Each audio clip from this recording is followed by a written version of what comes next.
Right. How do you go about pulling the best performance out of an actor? How do you do it? Because I know you're an ex-actor, or you're, I don't know whether you still act or not, but you have acting experience. That gives you maybe an insight into the psychology of actors that maybe some new directors who probably have grown up in front of an edit suite and then got a camera and have grown up through a technological evolution. You come from a different way. How do you approach it, and what advice would you offer to people who are a bit more techie? Well, I would definitely say I never do any textbook directing. It's a strange thing to read in a book how you direct actors. Seems quite odd to me. So I would always advise, don't do any textbook directing, because I actually think it's a natural skill, the same as acting is. You can't teach somebody to direct. You can't teach them to direct well. All the textbooks will do is give you the language. So I would say don't be too clever. Just be relaxed. You're totally in charge, and you should be in charge. And if you're not in charge on the unit, and if you're not relaxed on a unit, you shouldn't be there. You have no place to be a director if you're not relaxed in that environment, because you should be totally in control and relaxed. So if your heart palpitations are building somewhat and you're sweating a bit and your palms are a bit sweaty, I would say you may have chosen the wrong profession, because what are you going to do if something goes wrong?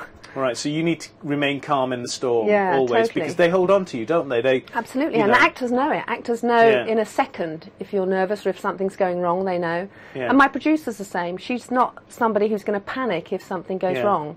And of course, if you're strong, it gives them permission to go further and take greater risks, because they know that you're going to stay calm and strong at the centre, and if it's not right, you will tell them. And that creates risk, and that's what independent film is often about, is taking a risk that you couldn't in a Hollywood movie.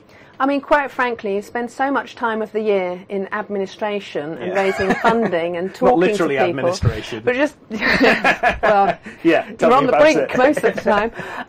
But it's so office-related and so computer-related that when you're actually on a unit and you start first day of principal photography, it really is like a holiday, and we treat it like a holiday. I use the same crew, they come back again.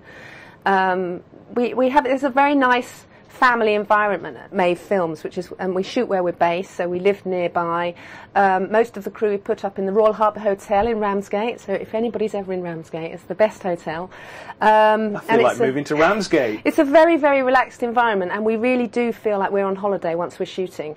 And are totally focused, because it's all in the preparation, and you spend all year doing that. So why on earth would you want to be stressed out by the time you reach the stage where you're shooting the film? Hooray! It's where you want to be. It's interesting, because something that Judy and I were going to be talking about later in the show is this need to create. If you're of that mind that you're driven to create stuff and put it out there, and it's almost like a disease. You don't have a choice, and it drives you insane, and your partners think you're losing the plot. And yes, indeed, and my experience now would say that you're like a cloistered nun, I would say, if you're a filmmaker. It's a very similar I'm like lifestyle. A cloistered nun. I like that. It's very hermit-like, I think, being a filmmaker. Right, yeah, no, I would completely agree with that.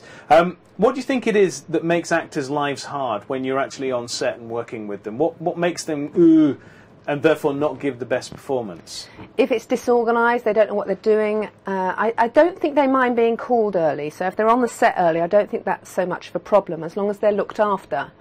Because sometimes with rain, which invariably happens in the UK, and I particularly think of Ruby Blue when I think of rain when you're shooting, so invariably something's going to hold everything up. So I don't think actors mind so much if they're called a little bit earlier than they were perhaps needed.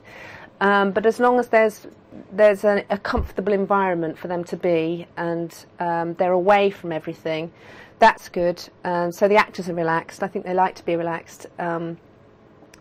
I think as long as you're totally on the ball the whole time and you don't lose your way in any way. So there's that whole nightmare of asking the director to say, I don't know, or which page, they don't even know what they're talking about. And, I mean, I've got 200 different things going on in my head when I shoot, but I don't think people would necessarily think that when they were talking to me, and you kind of disguise it very well. You disguise that. And always, they're usually good things that are going on. Having a fabulous script supervisor. I mean, I use Liz West, is my favoured script supervisor. A script supervisor is someone who checks to make sure nothing gets dropped, or that is unexpected, it's going to cause you a problem in the edit because somebody forgot a line or a prop or something.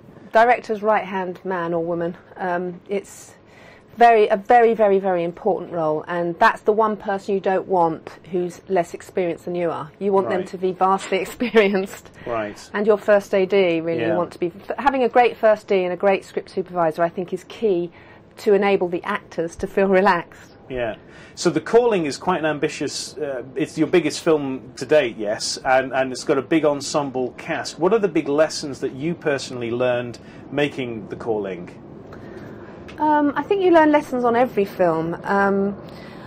I think script writing wise, I think that it was probably an error to have an ensemble cast with so many fabulous actresses. Well, I mean, you know, we all wish for those kind of problems, really, don't we? Let's be straight. Because it was tricky when I came to, you know, share out a kind of equal status. I mean, obviously my prioress needed to have stature, and I always wanted Susanna York to be my prioress, and Brenda Blethyn was my leading lady. So, but that said, it's this ensemble piece with all, and there's a couple of younger characters in it as well who are part of that ensemble.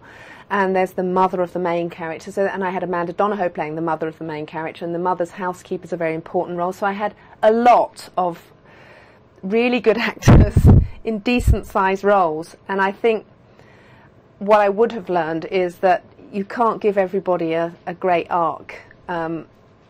It's just, well, I mean, I think I managed it, but it was really, really hard, and it was an error. And having that many, especially when I had scenes where there were so many in one scene. There was one particular scene that springs to mind. I didn't want to cut down because I've got all these wonderful actresses in the scene. It was 8 minutes long, and it was way too long, and I needed at least 2 to 3 minutes knocked off it.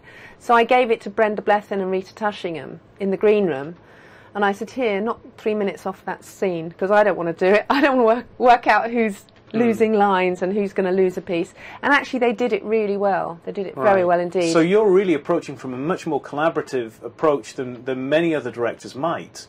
And that gets you the performances. Oh, right, okay. The truth comes out. To a degree, yes.